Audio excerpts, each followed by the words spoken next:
ओम नमः शिवाय। शिवजी सदा सहाय। ओम नमः शिवाय। गुरुजी सदा सहाय। जय गुरुजी संगत जी। संगत जी, गुरुजी के महान ग्रंथ दिव्य आभा का अगला सत्संग है, जिसका शीर्षक है हृदय समीप माँ सदृश प्रेम।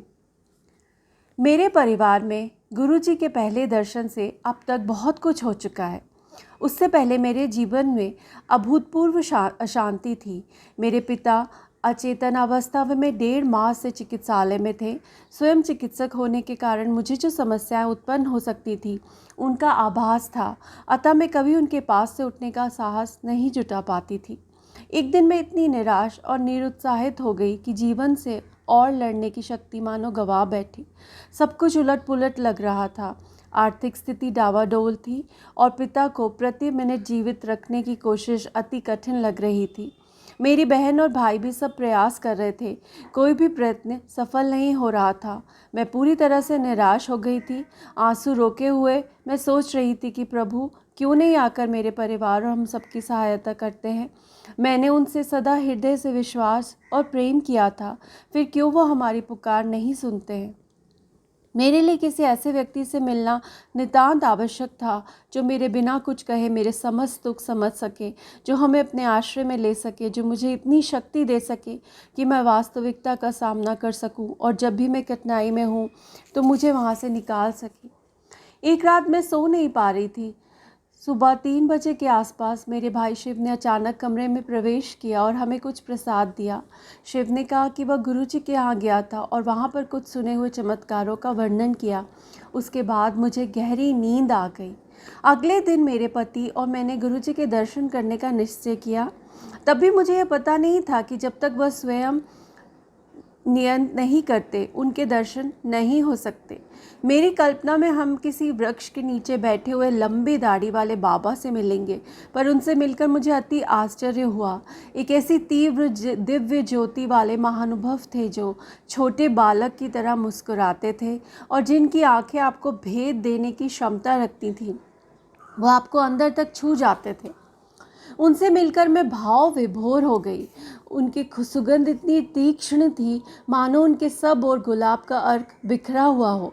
उन्होंने हमें अपने समीप बिठाया और सुरक्षित होने का आभास दिया। किसी अज्ञात कारण से उसी समय मेरा पूरा मानसिक तनाव समाप्त हो गया। उन्होंने ये सांत्वना दी कि सब ठीक हो जाएगा। अगले दिन ही मैं अपने जुड़वा पुत्रों को, जो उस समय 4 वर्ष के थे, गुरुजी के पास ले गई। मार्ग में मैंने उन्हें समझाया कि वहाँ पर गुरुजी को प्रणाम करना है, किंतु मेरे बड़े पुत्र दक्ष ने भोलेपन से उत्तर दिया कि वह केवल शिवजी के चरण स्पर्श करेगा। जब मैंने आगे बढ़कर गुरुजी के चरण स्पर्श किए, ध्रुव ने मेरा साथ दिया, पर दक्ष अपने स्थान पर खड़ा रहा। मुझे अत्यंत बुरा प्रतीत हुआ कि दक्ष चरण स्पर्श नहीं कर रहा। अचानक मैं क्या देखती हूँ कि दक्ष ने गुरुजी के पास जाकर उनके कमल चरणों को स्पर्श किया। बाद में मैंने उसे चिढ़ाते हुए पूछा कि उसने चरण स्पर्श क्यों किए। उसने अपने भोलेपन से उत्तर दिया कि उसने तो शिवजी के चरणों को स्पर्श किया था। इस प्रकार सबको परोक्ष में रखते हुए गुरुजी ने दक्ष को अपने वास्तविक दर्शन करा दिए थे। उसके पश्चात क्रमशः परिस्थितियां सुधरने लगीं। गुरुजी के आशीष से मेरे पिता के उपचार के लिए सहायता हर दिशा से आई। मेरे पति को भी अपना मनपसंद कार्य करने मिला। तुम्हारे बच्चे को कुछ नहीं होगा। वर्ष 2000 में दक्ष को अपच के साथ ज्वर और वजन घटने की शिकायत हो गई। उसके शरीर की गांठें सूज गई थीं। चिकित्सकों ने उसे प्रतिजैविक दवाइयों से स्वस्थ करने का विफल प्रयास किया। एक सोमवार को हम उसे सर गंगाराम चिकित्सालय के वरिष्ठ विशेषज्ञ से परीक्षण करवाने ले गए। मैं भयभीत थी। दक्ष के सब लक्षण कैंसर रोग के थे। चिकित्सक के कक्ष की ओर जाते हुए मैं गुरुजी के चित्र को अपने से जकड़े हुए थी। चलते हुए मैं गुरुजी से प्रार्थना और आग्रह कर रही थी। मुझे ज्ञात था कि वह चाहे तो दक्ष को एक क्षण में ठीक कर सकते हैं। कक्ष में घुसते ही उनकी सुगंध आ गई। मुझे याद था कि यदि उन्हें सत्य मन से स्मरण किया जाए तो वह तुरंत सहायता करते हैं। वह गुलाब के पुष्पों की महक उनके वहाँ होने का संदेश था। चिकित्सक ने दक्ष का परीक्षण कर निराशाजनक रूप से मुझे देखा। उसके अनुसार प्लिया और यकृत दोनों बहुत बड़े हुए थे। स्प्लीन और लिवर बढ़े हुए थे, जो असाध्यता की ओर संकेत दे रहे थे। चिकित्सक ने मुझसे भी वह अंग स्पर्श करवाए जिससे मुझे उनकी क्षति का ज्ञान हो सके। उन्होंने तत्काल अल्ट्रासाउंड की सलाह दी, जिससे रोग के विस्तार का अनुमान लग सके। मेरी आंखों में आंसू भर गए। मैं उत्सुकता से गुरुजी से इस कठिनाई से निकालने के लिए प्रार्थना कर रही थी। मैंने उनके इतने चमत्कारों के बारे में सुना था और विश्वास था कि वह मेरे बेटे को पुनः स्वस्थ कर सकते हैं। प्रयोगशाला तक 40 मिनट की यात्रा में हमारे साथ रहे गुरुजी की सुगंध यह संकेत करती रही कि सब ठीक हो जाएगा। वहाँ पर जब परीक्षण चल रहा था, मेरे बेटे और मुझे, हम दोनों को गुरुजी की सुगंध आती रही। अंततः गुरुजी की कृपा से परीक्षण में कुछ नहीं निकला। यकृत और प्लिया दोनों सामान्य थे, लक्षण बदल चुके थे। गुरुजी ने हमारी प्रार्थना स्वीकार कर मेरे पुत्र को नव जीवन प्रदान किया था। शाम को जब हम गुरुजी के पास पहुंचे तो प्रवेश करते हुए मैं उनको उस दिन के घटनाक्रम के बारे में बताना चाह रही थी। उसी समय गुरुजी ने नटखट मुस्कुराहट से स्वयं ही पूछ लिया कि क्या रोग निकला। मैं भावविह्वल हो गई। उनको पहले ही उस दिन की सब घटनाओं का ज्ञान था और फिर भी उन्होंने हमारी उत्सुकता को शांत करने का अवसर दिया था। मैंने उनको बताया कि चिकित्सक को कर्कट रोग होने का अंदेशा था। मेरी आंखों से पानी निकलने वाला था जब उन्होंने कहा कि मैं चिंता न करूं, मेरे पुत्र को कुछ नहीं होगा। मैंने उनसे प्रश्न किया कि क्या शेष परीक्षण कराने आवश्यक है। उन्होंने उत्तर दिया कि चूंकि मैं स्वयं चिकित्सक हूँ, मेरी चिंता परीक्षण करवाए बिना शांत नहीं होगी। यदि चाहूँ तो शेष परीक्षण करवा सकती हूँ। मेरे तार्किक मन के किसी कोने में छिपी हुई जिज्ञासा को शांत करने के लिए मैंने सब परीक्षण करवाए। सब सामान्य आए। अंत में गांठ की बायोप्सी हुई जो अब जुड़नी आरंभ हो गई थी। जो गांठ निकाली गई थी उसमें बदलाव दृष्टिगोचर था। मैं दुविधा में थी, यह कैसे संभव था। गुरुजी ने तो कहा था कि सब कुछ ठीक हो जाएगा, फिर ऐसा क्यों हो रहा है। सब प्रकार के विचार मेरे मन में आ रहे थे। मैं हताश थी। उसी दिन मुझे संगत में सप्ताह में एक बार ही आने को कहा गया। मैं असमंजस में थी कि गुरुजी ने ऐसा क्यों किया। अगले सप्ताह जब बायोप्सी का परिणाम आया तो सब कुछ सामान्य था। चिकित्सक ये विश्वास नहीं कर पा रहे थे कि उन्होंने इसे चमत्कार ही कहा, परंतु हमें पता था कि यह कैसे हुआ है। गुरुजी ने मेरे पुत्र को आशीष दिया था, यह तो होना ही था। कुछ सप्ताह पश्चात गुरुजी ने मात्र इतना ही कहा, जा तेरे मुंडे नू ठीक कर देता। उस दिन से दक्ष का ज्वर समाप्त हो गया। उसकी भूख ठीक हो गई, गांठ कम हो गई और सब लक्षण भी मिट गए। गुरुजी धन्य है कि सब ठीक हो गया। उसे कभी कोई औषधि नहीं दी गई क्योंकि कोई निष्कर्ष नहीं निकाला जा सका था। गुरुजी के साथ हर क्षण चमत्कार है जो जीवन को और मधुर बनाता है। वह आपका हाथ पकड़कर सही मार्गदर्शन कराते हैं। वह आपकी हर आपदा से रक्षा कर अपने हृदय से लगा कर रखते हैं, जैसे एक माँ अपने शिशु को बचाती है। जब आप अपने मार्ग से भटक जाते हैं, वह हल्के से अंकुश लगाकर वापस सही मार्ग पर लाते हैं। वह आपकी हर बात, हर सांस सुनते हैं और ईश्वर में विश्वास करने की प्रेरणा जागृत करते हैं। गुरुजी ऐसे निरहंकार भाव से वह सदा आप पर और आपके संपर्क में आने वालों पर सदा अपनी दृष्टि बनाए रखते हैं। सबको अपना आशीष दे जाते हैं। उनमें कोई घमंड, अहम या चाहत नहीं है। वह सदा सहायता करने को तत्पर है। वह अज्ञेय है। उनके दर्शन के लिए आए सहस्त्रों भक्तों में कोई भी खाली हाथ नहीं लौटता है। प्रत्येक को यही लगता है कि वह केवल उनके साथ है। वह सबको इस संसार में रहने का सही मार्ग बताते हैं। जब हम कोई भूल करते हैं, वह चुपचाप हमारे दुष्कर्म कोई नहीं सब अपने ऊपर ले लेते हैं और हमारे कष्ट सहन कर जाते हैं। उनके सदृश कोई नहीं है, ना हुआ है और ना ही होगा। कुछ वर्ष पूर्व मेरी माँ को हीमोग्लोबिन कम होने के कारण चिकित्सालय में प्रविष्ट करना पड़ा था। चिकित्सकों के अनुसार उन्हें रक्त देने की आवश्यकता थी। जैसे ही हमने गुरुजी को यह बताया, उन्होंने मुस्कुराकर उनको अनुमंत्रित कर दिया। अगले दिन माँ सब परीक्षण ठीक होने के कारण घर वापस आ गई। श्वेत वस्त्रों में कल्याणकारी। मेरी मौसी जो कभी गुरुजी से नहीं मिली, एक दिन अचेतनावस्था में चली गई और उन्हें चिकित्सालय में प्रविष्ट कराना पड़ा। चूंकि उनका रक्तचाप अति उच्च था, चिकित्सक को संदेह था कि उनके मस्तिष्क में रक्तस्राव हुआ है। गुरुजी इस समय दिल्ली में नहीं थे। मैंने उनके चित्र के समक्ष खड़े होकर उनसे उपचार के लिए विनती करी।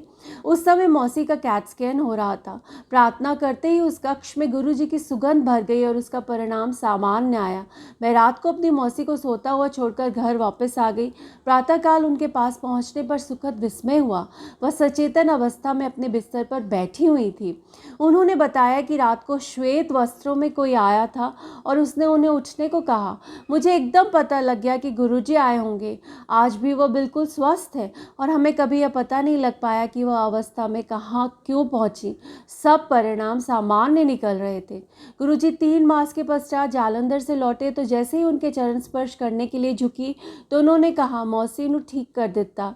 मैं चकित थी। वह यहाँ पर नहीं थे और किसी को मौसी की बीमारी में पता नहीं था, पर वह तो सर्वज्ञाता, यह मुझे पता होना चाहिए था। आश्चर्य की बात यह थी कि गुरुजी आपके बारे में संसार के किसी भी कोने से जान लेते। समय और स्थान उनके लिए कोई अर्थ नहीं रखते।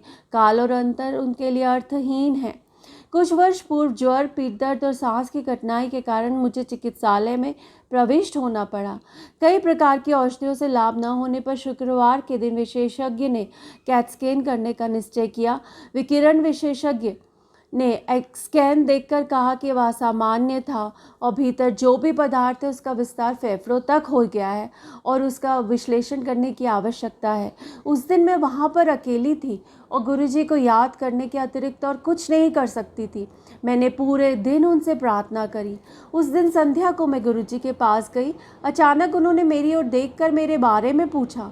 मैंने उनको अपनी अवस्था के बारे में बताया कि मैं चिकित्सालय में हूँ, मुझे सांस लेने में कठिनाई और सोमवार की रात को रोग की अत्यधिक पीड़ा के कारण चिकित्सकों को बुलाना पड़ा।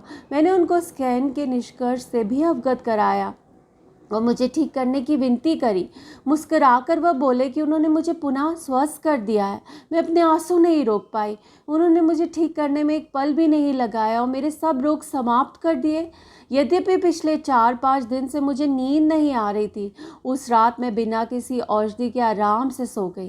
रात को जब डॉक्टर्स ने मुझे बिना किसी उपकरण के सोते हुए देखा तो वह आश्चर्यचकित होकर वापस चले गए। उन्हें कैसे पता होगा कि सबसे परम शक्ति अपना कार्य कर रही थी।